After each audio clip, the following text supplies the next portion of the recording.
Mais uma manhã de meditação à beira-mar. E hoje eu queria falar um pouquinho de dois textos da Bíblia. O primeiro é o Salmo 23. O Salmo 23 é um dos salmos mais lidos, mais decorados, entre as pessoas.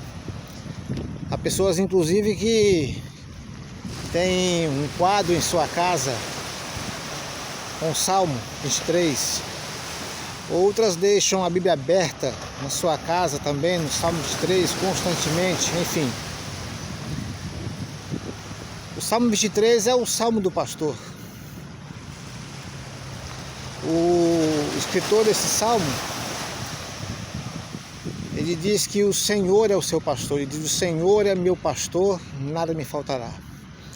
E eu lembrei de uma história interessante que eu já li, onde um pastor um dia perguntou para a sua igreja: quantos dos irmãos sabem o Salmo 23 de cor? E então um irmão da igreja que fazia artes cênicas se levantou e disse: eu sei.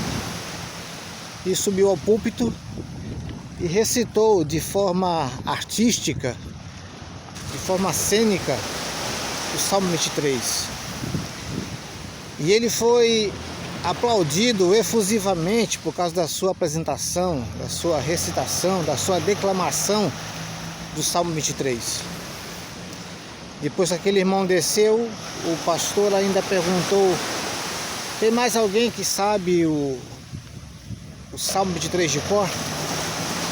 Aí levantou-se um velhinho, um idoso, lá do fundo da igreja, e veio devagarzinho, subiu ao púlpito e começou a falar bem devagar: o Senhor é meu pastor, nada me faltará.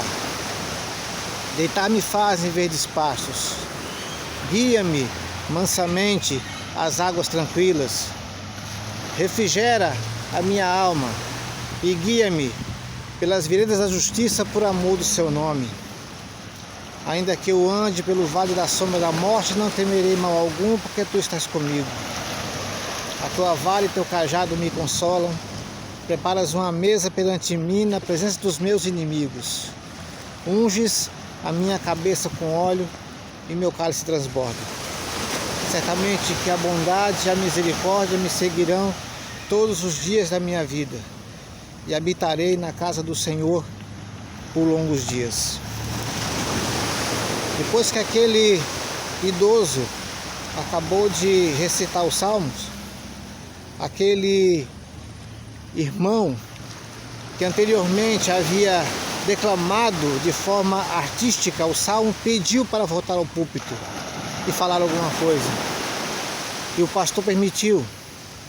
E aquele irmão subiu ao púlpito e disse: irmãos, quando eu recitei aqui de forma artística o Salmo 23, eu mostrei que eu conheço o Salmo do pastor. Mas esse irmão que veio depois de mim, ele mostrou muito mais. Ele mostrou que conhece o pastor do Salmo. Ele mostrou que conhece o pastor do qual esse Salmo fala. O salmista, não sei se ele sabia, mas quando ele disse: o Senhor é meu pastor, ele estava falando de Jesus Cristo. E no capítulo 10 de João, Jesus, ele se apresenta como o pastor. Não só como o pastor, qualquer pastor, mas o bom pastor. Aquele que cuida das ovelhas, aquele que trata as ovelhas, aquele que guia as ovelhas. Mas uma coisa interessante é que, se eu quero realmente que Jesus seja o meu pastor, eu preciso também ser ovelha. Eu preciso querer ser ovelha dele. Eu preciso aceitar ser ovelha dele e viver como ovelha dele. Jesus, ele disse o seguinte: que as suas ovelhas ouvem a sua voz e distingue a sua voz de outras vozes que não é a dele. Essa é a primeira característica da ovelha de Jesus. Consegue entender, compreender e distinguir a voz de Jesus de outras vozes. Ele disse também: as minhas ovelhas ouvem a minha voz e obedecem. A outra coisa que eu preciso fazer para ser ovelha de Jesus é obedecer a sua voz, obedecer a sua palavra.